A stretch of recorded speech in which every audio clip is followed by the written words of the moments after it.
رسول اللہ صلی اللہ علیہ وآلہ وصحابہ وسلم نے فرمایا کہ مجھ سے جبرائیل علیہ السلام نے کہا، اے محمد صلی اللہ علیہ وآلہ وسلم، جو شخص اپنی تمام عمر میں ایک مرتبہ اس دعا کے ساتھ دعا کرے گا تو اللہ تعالیٰ اس کو قیامت کے دن اس طرح اٹھائے گا کہ اس کا چہرہ نور سے اس طرح چمکے گا جس طرح 14ویں رات کا چاند اپنے مکمل ہونے کی حالت میں چمکتا ہے، یہاں تک کہ لوگ گمان کریں گے کہ وہ نبی یا فرشتہ ہے۔ وہ بے حساب و عذاب جنت میں داخل ہوگا اور پل صراط پر بجلی کی طرح گزرے گا، اگرچہ اس کے گناہ دریاؤں کے پانی، بارش کے قطروں اور درختوں کے پتوں اور پتھروں کے ذروں سے زیادہ ہوں، اور اس کے لیے 1000 مقبول حج اور عمرہ کا ثواب لکھا جائے گا۔ اگر آگ پر پڑھے تو وہ بجھ جائے گی، اگر پہاڑ پر پڑھے تو وہ ٹکڑے ٹکڑے ہو جائے گا۔ اور جس نے اس دعا کو 7 مرتبہ پڑھا اور اس کے ذمہ بہت قضا نمازیں ہیں جن کی تعداد وہ نہیں جانتا، تو اللہ تعالیٰ ان نمازوں کو اس کے ذمہ سے ہٹا دے گا اور ہر نماز کے بدلے اس کے لیے 3 نمازیں لکھے گا۔ اور اگر اس دعا کو خوف زدہ پڑھے تو اللہ تعالیٰ اس کو بے خوف کرے گا، اگر پیاسا پڑھے تو اللہ تعالیٰ اس کو سیراب کرے گا، اگر بھوکھا پڑھے تو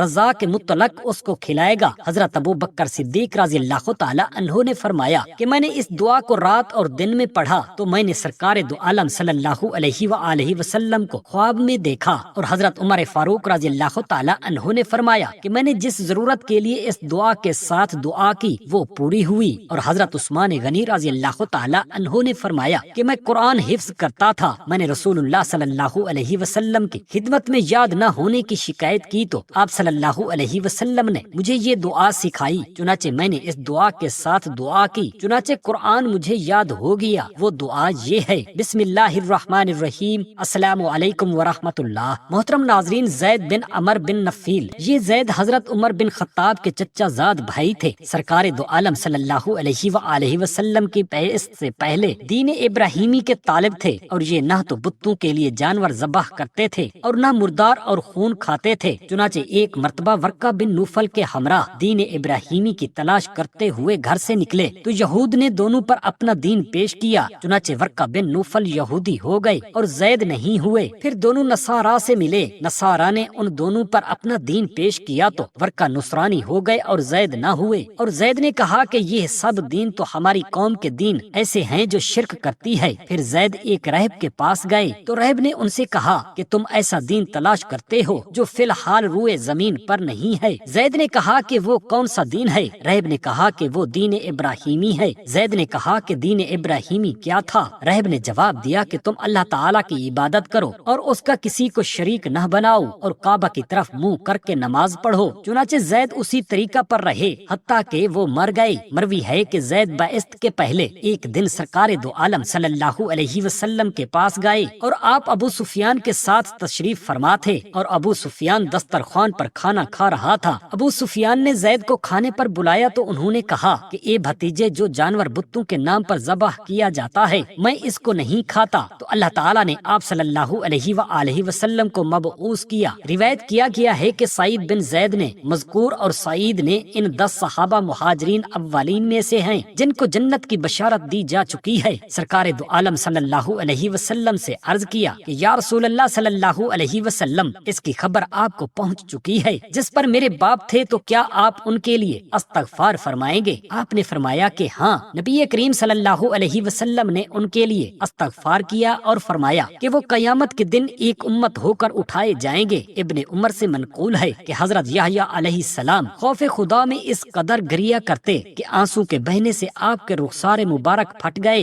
اور گوشت پوست اتر گئے، یہاں تک کہ دانت اور چہرہ کی ہڈیاں نظر آنے لگیں۔ ایک دن والدہ نے دیکھ کر فرمایا بیٹا اپنے دانت چھپا لو۔ پھر آپ کی والدہ نے آپ کے رخساروں پر کپڑا ڈال دیا۔ پھر حضرت یحییٰ علیہ السلام خوف خدا میں روتے تو کپڑا گیلا ہو جاتا تو آپ کی والدہ محترمہ اسے بدل دیتی۔ اسی طرح بار بار کپڑا تبدیل کرنا پڑتا۔ اور حضرت یحییٰ علیہ السلام کے باپ حضرت زکریا علیہ السلام جب اہل ایمان کو واعظ فرماتے اور ان کو دوزخ سے ڈراتے تو پہلے دیکھتے اور پوچھتے کہ مجمع میں یحییٰ تو موجود نہیں، تو اگر وہ موجود ہوتے تو ان کے سامنے دوزخ و قیامت کا ذکر نہ کرتے۔ حضرت یحییٰ علیہ السلام کی رقت قلبی کے پیش نظر ایک روز ایسا ہوا کہ حضرت یحییٰ علیہ السلام اپنا سر ڈھانپ کر مجمع میں ایک طرف بیٹھ گئے۔ حضرت زکریا علیہ السلام نے ان کے متعلق پوچھا مگر کسی نے نہ دیکھا، لہذا خاموش رہے۔ تو حضرت زکریا علیہ السلام نے بیان کیا کہ اللہ تعالیٰ نے جہنم میں گڑھا پیدا کیا جس کا نام سکران ہے، اور اس میں ایک پہاڑ پیدا کیا جس کا نام ناگزبان ہے، اس پر سے کوئی نہیں گزر پائے گا مگر وہی جو اللہ کے خوف سے بہت روتا ہو۔ جب حضرت یحییٰ علیہ السلام نے یہ بیان سنا تو ایک زوردار چیخ ماری اور وشی سے گر پڑے۔ پھر جب افاقہ ہوا تو کپڑے پھاڑ کر سر پر مٹی ڈال کر روتے ہوئے جنگل کی طرف نکل گئے، اور سب لوگ بھی روتے ہوئے آپ کے پیچھے نکل پڑے۔ جب انہوں نے تلاش کرنے پر نہ پایا تو حضرت زکریا علیہ السلام زور زور سے رونے لگے، حتیٰ کہ آپ پر غشی طاری ہو گئی تو لوگوں نے نہایت ادب سے تختے پر لٹا دیا، پھر اٹھا کر آپ کے گھر پہنچا دیا۔ جب آپ کی زوجہ محترمہ نے آپ کا یہ حال دیکھا تو لوگوں سے حضرت یحییٰ علیہ السلام کے متعلق دریافت کیا تو لوگوں نے اسے حضرت یحییٰ علیہ السلام کا حال بتایا۔ حال سنتے ہی مادر شفیقہ کی آنکھوں سے آنسو بہنے لگے اور عصا ہاتھ میں لے کر کھڑی ہو گئیں، اور پریشان دل کے ساتھ لوگوں سے پتہ پوچھتی ہوئی جنگل کو نکل پڑی۔ 3 دن بیٹے کی تلاش میں پہاڑوں غاریں چھان ماری، آخر بکریوں کے چرواہوں کو دیکھا تو ان سے حضرت یحییٰ علیہ السلام کا پوچھا تو انہوں نے بتایا کہ گزشتہ رات ہم نے اس پہاڑ میں کہنے والے کو یہ کہتے ہوئے سنا کہ ہائے مصیبت سکران کے عذاب سے، ہائے خرابی غضبان پہاڑ پر گزرنے سے، ہائے بربادی دوزخ کے جلانے سے۔ آپ یہ سنتے ہی جلدی سے وہاں پہنچی تو اپنے بیٹے کو بہت مغموم و پریشان پایا، اور اسی طرح سخت عذاب سے واہ ویلا کر کے پکارتے اور روتے ہوئے پایا۔ والدہ محترمہ نے آپ کو گلے لگایا اور واپس گھر لائیں، پھر آپ کے لیے جو کی روٹی اور بھنا گوشت لائیں اور فرمایا اللہ کے لیے اور حق کے مادر اس میں سے کچھ کھا لو تاکہ مجھے سکون ہو جائے، اور اس میلے موٹے لباس کو اتار دو۔ یہ سن کر حضرت یحییٰ علیہ السلام بہت روئے، لیکن ماں کا کہنا نہ ٹال سکے، آخر کچھ کھا لیا اور سو گئے۔ جب صبح ہوئی تو حضرت جبرائیل امین علیہ السلام آئے اور آپ کو بیدار کر کے کہا، اے یحییٰ علیہ السلام، بے شک اللہ تعالیٰ آپ کو سلام کہتا ہے اور فرماتا ہے کہ شاید تو نے اپنا گھر میرے گھر سے بہتر پایا ہے کہ اس میں آرام سے سو گئے ہو۔ مجھے اپنی عزت و جلال و قدرت کی قسم، اگر تو ایک نظر میری جنت فردوس کو دیکھ لیتے تو اس کے شوق میں اتنا روتے کہ روح تیرے بدن سے جدا ہو جاتی، اور اگر تو ایک نظر میری دوزخ کو دیکھ لیتے تو اس وقت تیری ہڈیاں پگھل جاتی۔ یہ سنتے ہی حضرت یحییٰ علیہ السلام اچھل کر اٹھے اور چیخ مارتے ہوئے گھر سے نکلے۔ پھر آپ کی والدہ محترمہ نے آپ کو کبھی نہ دیکھا، یہاں تک کہ آپ ظلمن شہید کیے گئے۔ اللہ تعالیٰ کا آپ پر سلام ہو۔ حضرت عبداللہ بن عباس رضی اللہ تعالیٰ عنہ ایک مقام پر اترے جبکہ وہ شام سے حجاز کی طرف واپس آ رہے تھے، چنانچہ انہوں نے اپنے غلاموں سے کھانا طلب کیا۔ غلاموں نے تلاش کیا لیکن ان کو کھانا نہ ملا۔ اس کے بعد آپ نے اپنے وکیل سے فرمایا کہ تم اس میدان میں جاؤ، ممکن ہے کہ کوئی چرواہ یا کوئی قبیلہ کے لوگ مل جائیں، ان کے پاس کھانا یا دودھ ہو۔ تو وہ وکیل غلاموں کو لے کر گیا۔ اتفاقاً وہ سب ایک بڑھیا کے پاس ایک قبیلہ میں پہنچے، چنانچہ ان لوگوں نے اس بڑھیا سے کہا کہ کیا تیرے پاس کوئی ایسا کھانا ہے کہ ہم اس کو خریدیں؟ اس ضعیفہ نے کہا کہ کھانا فروخت کرنے کے لیے تو نہیں ہے، لیکن میرے پاس اس قدر کھانا ہے کہ جس سے میری اور میرے لڑکوں کی ضرورت پوری ہو سکتی ہے۔ پوچھا کہ تیرے لڑکے کہاں ہیں؟ اس بڑھیا نے جواب دیا کہ وہ اپنی چراگاہ میں ہیں اور یہ ان کی واپسی کا وقت ہے۔ ان لوگوں نے کہا کہ تم نے اپنے اور اپنے لڑکوں کے لیے کیا تیار کر رکھا ہے؟ اس بڑھیا نے کہا کہ ایک روٹی ہے جو انگیٹھی کے نیچے یعنی گرم راکھ کے نیچے دبی ہے۔ انہوں نے کہا کہ اس کے علاوہ اور کچھ نہیں ہے؟ اس نے کہا کہ نہیں۔ ان لوگوں نے کہا کہ آدھی روٹی ہمیں دے دو۔ ضعیفہ نے کہا کہ میں آدھی تو نہ دوں گی لیکن تم پوری لے لو۔ ان لوگوں نے ان سے کہا کہ تم آدھی روٹی سے انکار کرتی ہو اور پوری دیتی ہو، یہ کیا بات ہے؟ اس نے کہا کہ اس کی وجہ یہ ہے کہ آدھی روٹی دینا عیب ہے اور پوری دینا کمال اور فضیلت ہے، اور جو چیز مجھے پست کرتی ہے اس سے میں انکار کرتی ہوں، اور جو چیز مجھے بلند کرتی ہے اس کو میں دے دیتی ہوں۔ چنانچہ ان لوگوں نے پوری روٹی لی اور بڑھیا نے ان سے یہ بھی نہیں پوچھا کہ تم کون ہو اور کہاں سے آئے ہو۔ جب یہ لوگ حضرت عبداللہ ابن عباس رضی اللہ تعالی عنہ کی خدمت میں آئے تو اور ان کو اس بڑھیا کی اطلاع دی تو آپ نے اس سے تعجب کیا، پھر ان سے فرمایا کہ اس کو ابھی میرے پاس لے آؤ۔ چنانچہ وہ لوگ اس بڑھیا کے پاس واپس آئے اور اس سے کہا کہ ہمارے ساتھ ہمارے مالک کے پاس چلو کیونکہ وہ تم کو بلا رہے ہیں۔ اس بڑھیا نے کہا کہ تمہارے مالک کون ہیں؟ ان لوگوں نے کہا کہ عبداللہ ابن عباس رضی اللہ تعالی عنہ ہمارے مالک ہیں۔ اس بڑھیا نے کہا کہ یہ نام کیا ہی مشہور ہے، اور اس جملہ کے یہ معنی بھی ہو سکتے ہیں کہ میں اس نام کو نہیں جانتی، اور یہ عباس کون ہیں؟ ان لوگوں نے کہا کہ یہ عباس رسول اکرم صلی اللہ علیہ وسلم کے چچا ہیں۔ یہ سن کر اس بڑھیا نے کہا کہ میرا باپ تم پر فدا ہو، وہ تو شرف اعلیٰ اور بلند چوٹی کے شخص ہیں، بھلا وہ مجھ سے کیا چاہتے ہیں؟ انہوں نے کہا کہ وہ تم کو تمہارے احسان کا بدلہ دینا چاہتے ہیں۔ تو اس بڑھیا نے کہا کہ آہا خدا جو کام میں نے کیا ہے اگر وہ اچھا کام ہے تو میں اس کا بدلہ نہ لوں گی، اور میں اس کا بدلہ کیوں کر لوں، حالانکہ وہ ایسی چیز ہے کہ مخلوق پر واجب ہے کہ اس میں ایک دوسرے کی شرکت کرے، تو یہ لوگ وہاں سے نہ ملے، یہاں تک کہ اس کو حضرت عبداللہ بن عباس رضی اللہ تعالی عنہ کی خدمت میں لائے۔ چنانچہ جب وہ اس کے پاس پہنچی تو اس نے آپ کو سلام کیا اور آپ نے بھی اس کے سلام کا جواب دیا اور اس کو مجلس کے قریب کیا۔ پھر حضرت عبداللہ بن عباس رضی اللہ تعالی عنہ نے اس بڑھیا سے فرمایا کہ تم کس قبیلہ سے تعلق رکھتی ہو؟ اس بڑھیا نے کہا کہ میں بنی کلب سے ہوں۔ حضرت عبداللہ بن عباس رضی اللہ تعالی عنہ نے فرمایا تمہارا کیا حال ہے؟ اس نے کہا کہ تھوڑا جاگتی ہوں اور زیادہ سوتی ہوں اور ہر شے میں آنکھوں کو ٹھنڈی رکھتی ہوں، اور دنیا میں کوئی ایسی چیز نہیں ہے جس کو میں نے نہ پایا ہو۔ حضرت عبداللہ بن عباس رضی اللہ تعالی عنہ نے فرمایا کہ جب تیرے لڑکے حاضر ہوں گے تو نے ان کے لیے کیا جمع کر رکھا ہے؟ اس بڑھیا نے جواب دیا کہ میں نے ان کے لیے وہ چیز جمع کر رکھی ہے جس کو حاتم طئی نے کہا ہے جب یا جہاں۔ اس نے کہا ہے یہ سن کر حضرت عبداللہ بن عباس رضی اللہ تعالی عنہ کا تعجب اور بھی بڑھ گیا۔ پھر اس سے فرمایا کہ تیرے لڑکے بھوکے آئیں گے تو کیا کرے گی؟ تو بڑھیا نے کہا کہ بے شک وہ روٹی آپ کے نزدیک بہت بڑی ہوئی، حتیٰ کہ آپ نے اس میں اپنی گفتگو کو بہت بڑھایا اور اپنے دل کو اس میں مشغول کیا۔ اس سے باز آؤ اس لیے کہ یہ نفس کو خراب کرتا ہے اور نیکی میں اثر کرتا ہے۔ اس کے بعد حضرت عبداللہ بن عباس رضی اللہ تعالی عنہ نے فرمایا کہ اس کے لڑکوں کو میرے پاس حاضر کرو۔ چنانچہ ملازمین نے ان کو حاضر کیا۔ جب اس بڑھیا کے لڑکے حضرت عبداللہ بن عباس رضی اللہ تعالی عنہ کے قریب ہوئے تو انہوں نے اپنی ماں کو دیکھا اور سلام کیا۔ چنانچہ حضرت عبداللہ بن عباس رضی اللہ تعالی عنہ نے ان کو اپنے قریب بلایا اور فرمایا کہ میں نے تم کو اور تمہاری ماں کو کسی برائی کے لیے نہیں بلایا، بلکہ میں چاہتا ہوں کہ تمہاری حالت درست کروں اور تمہاری پریشانی دور کروں۔ تو ان لڑکوں نے کہا کہ یہ آپ کی مہربانی اس سے کم نہیں ہے کہ سوال کی وجہ سے ہو یا اس کام کا بدلہ ہو جو پہلے ہو چکا ہو۔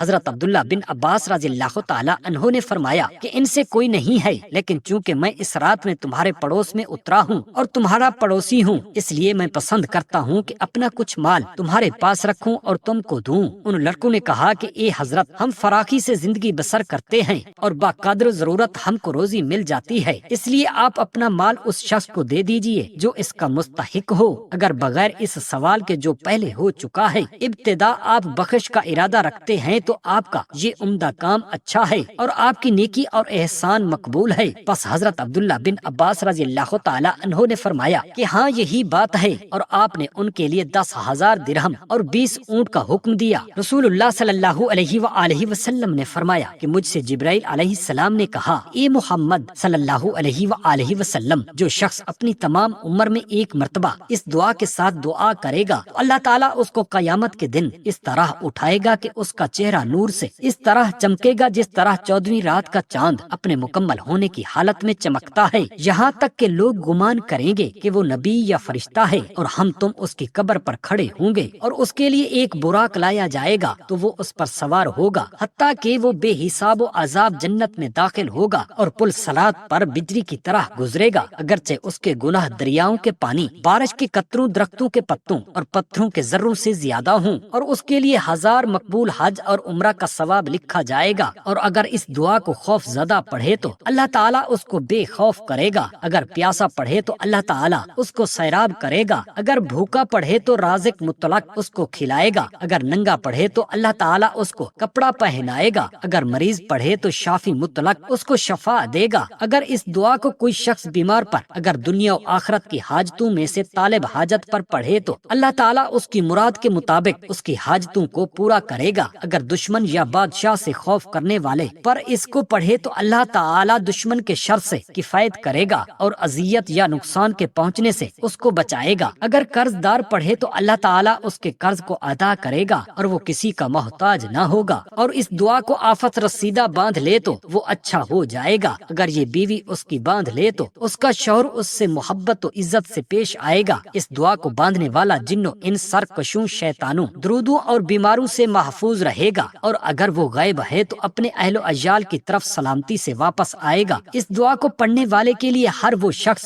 استغفار کرے گا جس نے اس کو سنا ہوگا، خواہ وہ انسان ہو یا جن یا فرشتہ، اس کے لیے اس کی عمر میں برکت کر دی جائے گی، اور جس نے اس دعا کو 5 مرتبہ پڑھا تو وہ اسی رات خواب میں سرکار دو عالم صلی اللہ علیہ وسلم کی زیارت سے مشرف ہوگا۔ حضرت ابو بکر صدیق رضی اللہ تعالی عنہ نے فرمایا کہ میں نے اس دعا کو رات اور دن میں پڑھا تو میں نے سرکار دو عالم صلی اللہ علیہ وآلہ وسلم کو خواب میں دیکھا، اور حضرت عمر فاروق رضی اللہ تعالی عنہ نے فرمایا کہ میں نے جس ضرورت کے لیے اس دعا کے ساتھ دعا کی وہ پوری ہوئی، اور حضرت عثمان غنی رضی اللہ تعالی عنہ نے فرمایا کہ میں قرآن حفظ کرتا تھا، میں نے رسول اللہ صلی اللہ علیہ وسلم کی خدمت میں قرآن یاد نہ ہونے کی شکایت کی تو آپ صلی اللہ علیہ وآلہ وسلم نے مجھے یہ دعا سکھائی، چنانچہ میں نے اس دعا کے ساتھ دعا کی، چنانچہ قرآن پاک مجھے یاد ہو گیا اور میں اس کے ذریعہ سے بدلہ لیتا تھا، اور فرمایا کہ جس نے سورہ فاتحہ، سورہ کافرون، سورہ اخلاص، قل هو اللہ احد، قل اعوذ برب الناس اور قل اعوذ برب الفلق 3 مرتبہ پڑھا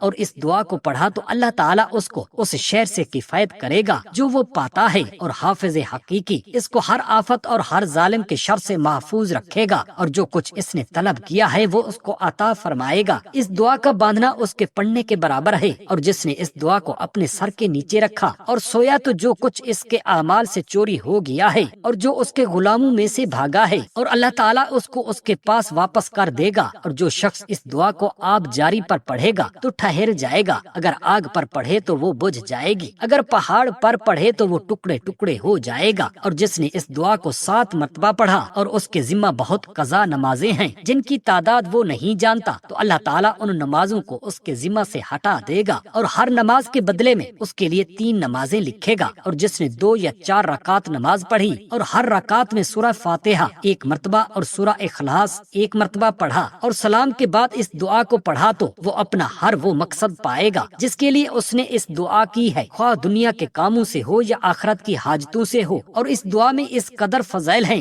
جو شمار میں نہیں آ سکتے، اور اس دعا کی فضیلتوں سے جو کچھ لوگوں نے ذکر کیا ہے اس کو میں نے مختصر کر دیا ہے، اور اللہ تعالیٰ توفیق دینے والا ہے۔ اور وہ دعا یہ ہے، لا الہ الا اللہ 3 مرتبہ، المالک الحق المبین، لا الہ الا اللہ الحکم العدل المتین، وربنا آبائنا الاولین، لا الہ الا انت سبحانک انی کنت من الظالمین، لا الہ الا اللہ وحدہ لا شریک لہ، لہ الملک ولہ الحمد یحیی ویمیت وہو حی دائما ابدا، لا یموت بیدہ الخیر الیہ المصیر وہو علی کل شیء قدیر۔ حضرت ابو ذر رضی اللہ تعالی عنہ فرماتے ہیں، رسول اللہ صلی اللہ علیہ وسلم نے فرمایا کہ میں سب سے پہلے جنت میں داخل ہونے والے آدمی کو بھی جانتا ہوں، اور اسے بھی جو جہنم سے سب سے آخر میں نکلے گا۔ قیامت کے دن ایک آدمی اللہ تعالیٰ کے دربار میں لایا جائے گا، حکم ہوگا کہ اس کے سامنے اس کے صغیرہ گناہ پیش کرو اور کبیرہ گناہ چھپائے جائیں، پھر اسے کہا جائے گا کہ کیا تو نے فلاں دن ایسا ایسا عمل کیا تھا؟ وہ بغیر کسی انکار کے اقرار کرے گا اور کبیرہ گناہوں پر مواخذہ سے ڈر رہا ہوگا، پھر حکم ہوگا کہ اس پر برائی کے بدلے ایک نیکی دو، وہ کہے گا کہ میرے کچھ اور گناہ بھی ہیں جنہیں میں یہاں نہیں دیکھ رہا۔ حضرت ابو ذر رضی اللہ تعالی عنہ فرماتے ہیں، میں نے دیکھا کہ نبی کریم صلی اللہ علیہ وسلم اس بات پر مسکرائے یہاں تک کہ آپ کے سامنے کے دانت مبارک ظاہر ہو گئے۔